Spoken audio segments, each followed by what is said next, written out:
নমস্কার। আমি আবার এসে গেছি একটা খুব সহজ রান্না নিয়ে, নিরামিষ রান্না। বাড়িতে কোনো লোক এসে গেছে হঠাৎ, এটা সহজে রান্না করা যাবে আর খুব তাড়াতাড়ি হয়ে যাবে। কড়াইয়ে 3 পলা মতো তেল দেওয়া আছে। নুন দিয়ে সেদ্ধ করা 300 গ্রাম ছোলে জল ঝরিয়ে রাখা আছে। ছোটো এলাচ, শুকনো লঙ্কা, দারচিনি, লবঙ্গ আর তেজপাতা আছে। এই বাটির মধ্যে টমেটো, আদা বাটা, ধনে গুঁড়ো 1 চামচ, জিরে গুঁড়ো 1 চামচ, হলুদ গুঁড়ো 1 চামচ, নুন চিনি পরিমাণ মতো দিয়ে মিশিয়ে রাখা আছে। আর এর মধ্যে চানা মশলা আর 1 চামচ কাশ্মীরি মির্চ দেওয়া আছে। তেলটা এবার হয়ে গেছে, তেলে ফোড়নটা দিয়ে দেব।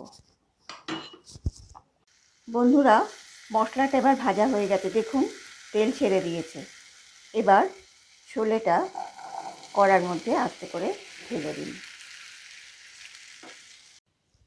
ছোলেটা এবার মশলার সঙ্গে ভালো ভাজা ভাজা হয়ে গেছে আর কালারটাও খুব সুন্দর এসেছে, দেখতে পাচ্ছেন তো বন্ধুরা।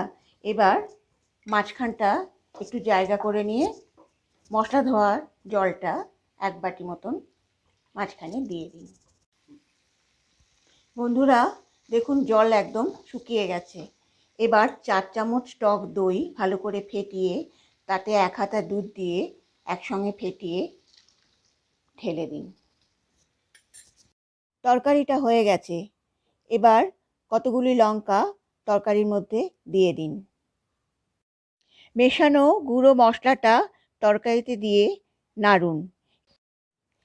এবার 1 চামচ ঘি তরকারির মধ্যে ছড়িয়ে দিয়ে দিন।